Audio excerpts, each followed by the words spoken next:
Hey all, welcome back to my channel. If you haven't been here before, my name is Julie and I mostly make content surrounding music, makeup, as well as mental health.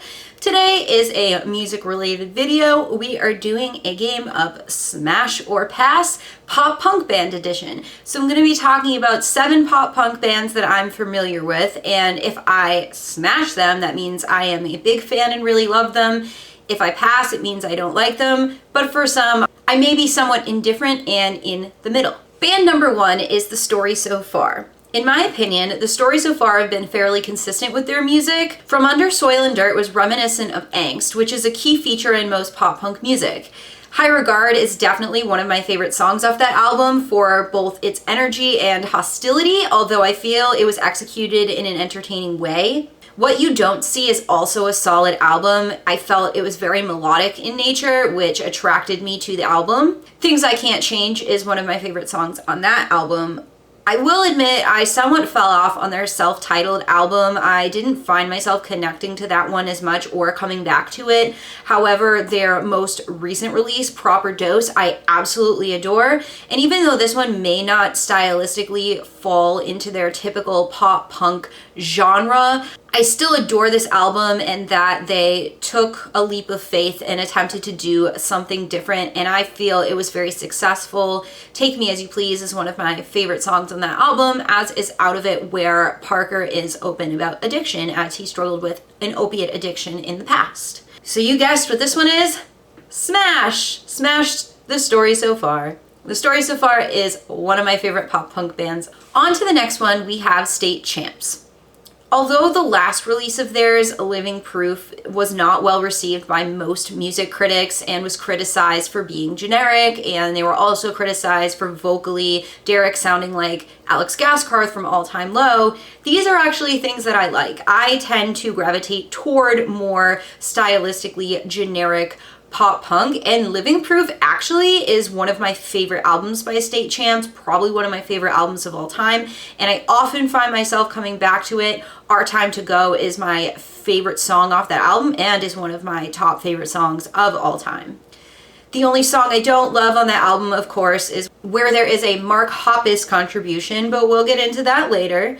I do like the album Around the World and Back. I don't come back to this one as often, but I do enjoy it as a whole. However, that album makes me agree that this band is probably not the best pop punk band out there in the music scene, and they can be a little overrated, but because I have such a strong connection to Living Proof, and I also love their acoustic tracks like Stick Around and If I'm Lucky, that makes me really adore this band, and they are definitely in my top 10. Smash! You guessed it, I smash State Champs. I'm a huge fan of State Champs, even though I do have a few criticisms. Nobody's perfect, and I adore them. Next up, we have the band Grayscale. I have to admit, I just recently started listening to them, even though I have heard of them for a while. I really am into their album Adornment. Come Undone especially is a wonderful song on that album. That song specifically has to do with someone pushing you away, which is a big theme I can relate to, especially with everything going on right now. With a mental health lens on, this album resonates with me, and stylistically it resonates with me as well. It may not be truly generic pop punk, it goes out of the norm a little bit, but still enough that I find it to be energetic and catchy, which we know are two of my favorite things in most music. I like the vocals in Forever Yours. He sounds like Derek from Mayday Parade. I don't know if anyone else thinks that, but I love Mayday Parade, so I'm cool with vocalists having similarities in their vocal styles to vocalists that I like. That doesn't rub me the wrong way personally. And I'm also here for Beautiful Things. What a gorgeous track. What an important track to talk about mental health and people who are struggling with suicidality, and being the person on the other side saying you're gonna miss out on all the beautiful things, and sending that message to people who are struggling and talking about how difficult that must be to have someone in your life who's struggling. Those concepts are very important. So smash! I smash Grayscale. Grayscale's awesome. Moving on. Next up, we have the band Knuckle Puck. Knuckle Puck are typically described as a more modern styled pop punk. Their album Copacetic had really good reviews. Sorry if I butchered that pronunciation, but personally, I never found myself coming back to it. I have never felt connected enough to their music to actually sit and listen to a whole album. If you'd like me to do that and let you know my thoughts, I would be down to do that. I just really struggled to connect with this band, and I have tried multiple times. I think they're very talented. I think they have unique tendencies.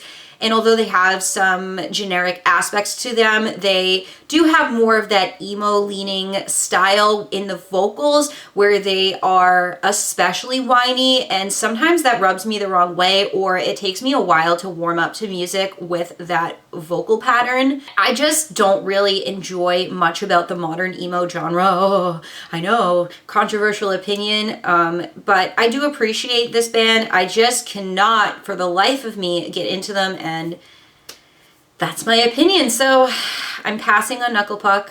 I've passed Knuckle Puck. Maybe I'll change eventually, but that is how I feel. Next up, we have the band Neck Deep. Neck Deep is a band I haven't yet fully gotten into. I do like what I have heard from them so far. I like that despite them being a pop band and falling into that generic genre somewhat at times, they still have a unique feel to them in my opinion. I do like their recent release, When You Know. I enjoyed the music video for that as well, and I love the song A Part of Me featuring Laura Whiteside's vocal contribution, which is so wonderful and makes that an even stronger song. I tend to really love acoustic pop punk songs, so that is the only song by them I currently have on my phone, but I definitely do want to get into them more. Their music resonates with me emotionally as well, which is where I can see myself getting more into them and becoming a fan, but I can't fully say I'm there yet. So for Neck Deep, I'm not smashing, I'm not passing, I'm somewhere in the middle, hoping to eventually gravitate more towards smash because I know they have a good following, and to me it seems well deserved. Next up, we have the band Blink-182. You saw Mark Hoppus in the thumbnail, you knew this was coming. Controversial opinion, I know a lot of you are not gonna like this. Hate is a strong word for how I feel about this band. I don't want to fully hate a band that is not worth my mental energy or time, but I don't care for Blink-182. I really don't like them. I find them to be generic, boring, and even immature, which leads me to be unable to connect to their music. I remember listening to the song I Miss You in high school and jamming out to it with friends, but it was more of because I was connecting with my friends, and I do enjoy this genre of music. One of my major complaints with Blink-182 is less to do with instrumentation, because Travis Barker on drums, amazing. I have zero complaints about them there. I don't really have an issue with the instrumentation, but Mark Hoppus, his vocals, I just find them so irritating and annoying, and that's what ruins this band for me. And I get so annoyed because Mark Hoppus nowadays is featured vocally on so many albums that I generally like, and whenever a song with him comes up, I cringe. I can't even sit and fully listen to it. And that sucks, especially because he was on an All Time Low song, and they're one of my favorite bands. But I just felt like it ruined the whole vibe of that album. So I know my opinion here is very extreme, but I am entitled to this opinion, and I am letting y'all know. Hard pass. I'm hard passing on Blink-182. I don't like their new music either. I've tried it. I can't get into it. Moving on. Finally, we have the band New Found Glory. And a fun tidbit about this is that the Story So Far's band name actually comes from a track that New Found Glory created with that name. A lot of the music I listen to is a result of whoever I've grown up around, whether it was ex-boyfriends, friends, etc., and what music they were listening to. There's a lot that I pulled from that in regard to my own personal music taste. So I had an ex-boyfriend many years ago who loved New Found Glory. They were his favorite band, and we listened to them all the time, and I enjoyed them. I don't think I was looking at their music in such an in-depth way as I might now, because this was over a decade ago. Julie was only like 18, 19 years old at the time.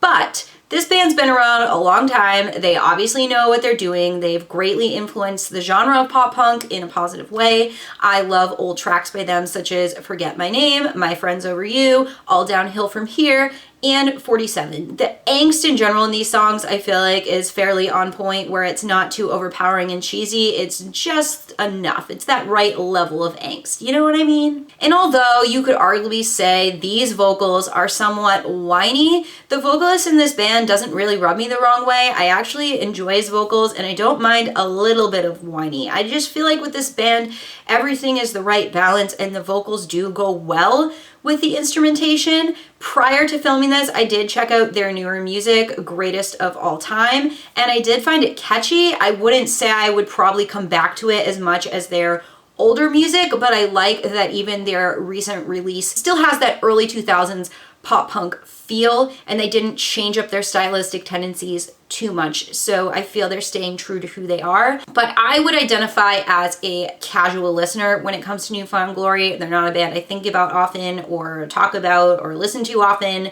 So I'm not on smash or pass. I would say that I'm in the middle, and that probably isn't going to change. That's all I have for you today. Thank you so much for watching. Please give this video a like if you enjoyed it, and I'd love for you to subscribe to my channel as well. Leave me a comment down below letting me know if you like pop punk music and what pop punk bands you like and don't like. If you'd like to follow me on my social medias, my Instagram is Julie_counseling. My Twitter is JulieCounseling with no underscore, and my Facebook page will be linked down below as well. And I'll catch you on the flip side. Bye guys!